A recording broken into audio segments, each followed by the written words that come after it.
Governo Bolsonaro pagou o cachê de R$120 mil a apresentador Siqueira Júnior, mostra o documento entregue à CPI, a CPI da Covid, que eles tanto falam aí recentemente. Esse canal aqui, eu já cansei de dizer, ele não é um canal de direita, não é um canal de esquerda, eu não tenho lado político para defender, eu não defendo político, eu não tenho nenhum político de estimação. Pelo contrário, eu tenho um ranço gigantesco da política por saber principalmente o que é que está por trás de todo esse sistema.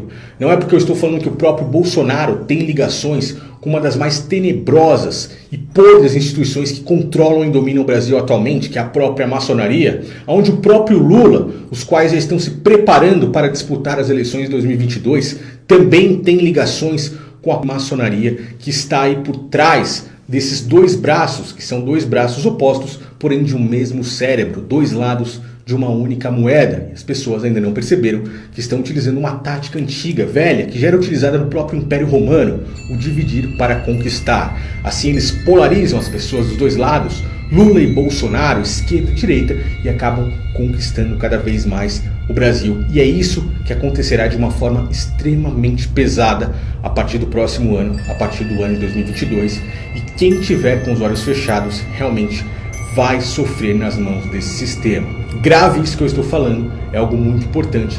Nós iremos ver tudo isso a partir do ano de 2022. Esse vídeo aqui está salvo para que futuramente eu possa mostrar e dizer: olha, eu realmente avisei. E um mecanismo contínuo de arrecadação. Ou seja, o topo da pirâmide toma as decisões e a base da pirâmide paga as cotas para o funcionamento. Veja uma explicação bem prática extraída do documentário da Netflix sobre a maçonaria. Este é o grande templo da maçonaria na Inglaterra.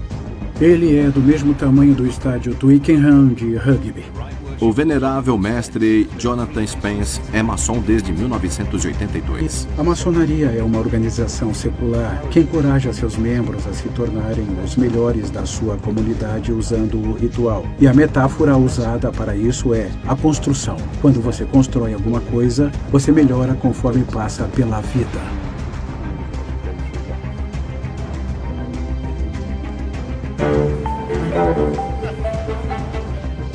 Hoje, Jonathan estará liderando um dos maiores eventos maçônicos do ano, a comunicação trimestral.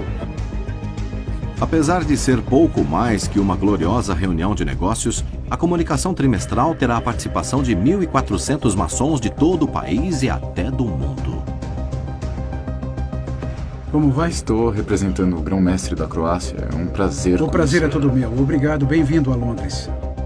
A comunicação trimestral é uma reunião formal de negócios e as decisões podem variar desde a definição das cotas para o ano seguinte até se é apropriado reconhecer uma grande loja de outro país.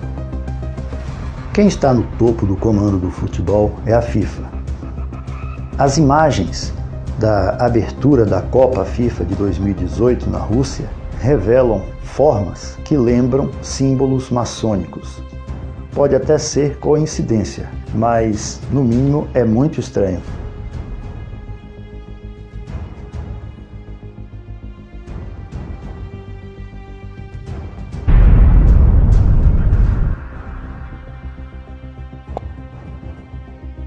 Como a maçonaria é uma fraternidade que preza pelos valores morais e pela ordem social, a sua atuação é muito ampla. Sendo assim, quero citar 3 organizações fundadas por maçons, ligadas à maçonaria e presentes em quase todo o mundo: o Lions Club, o Rotary Club e o Escotismo. O Lions Club Internacional é uma organização internacional de clubes de serviço cujo objetivo é promover o entendimento entre as pessoas, atender a causas humanitárias e promover trabalhos voltados a comunidades locais. Em 2015, o Lions contava com mais de 46 mil clubes locais em 200 países e quase 1,5 milhão de membros.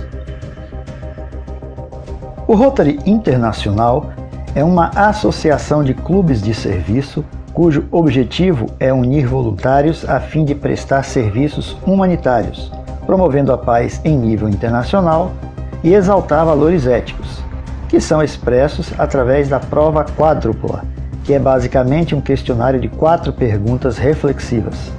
Existem mais de 34 mil clubes Rotary no mundo, com cerca de 1.200.000 membros, chamados rotarianos. O Rotary também tem um rigoroso sistema de rodízio em seus cargos, impedindo assim que alguém se perpetue no comando. O governador anterior passa o bastão para o governador seguinte. Por isso a palavra Rotary, rodar, os cargos todos no mesmo dia. É coisa de Rotary. Rotary é grandioso. O escotismo foi fundado em 1907 por Robert Baden-Powell.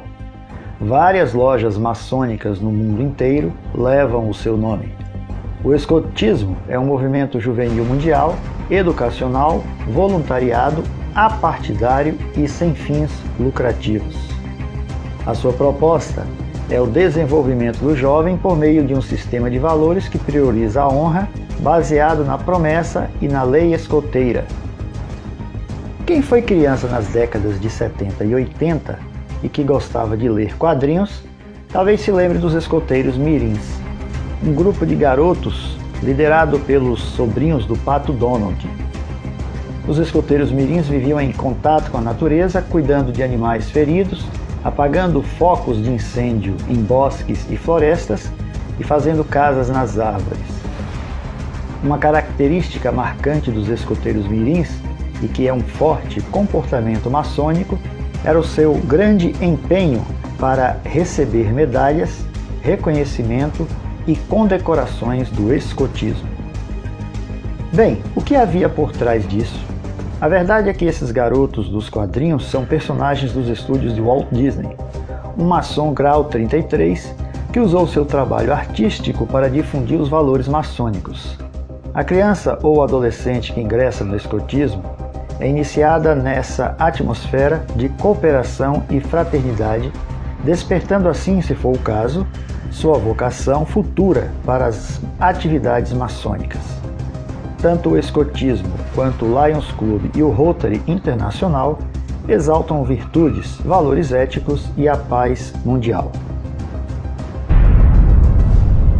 É praticamente impossível conhecer e relatar todas as atividades e influências maçônicas dentro do sistema religioso do cristianismo, mas podemos enumerar alguns pontos bem visíveis e fáceis de identificar.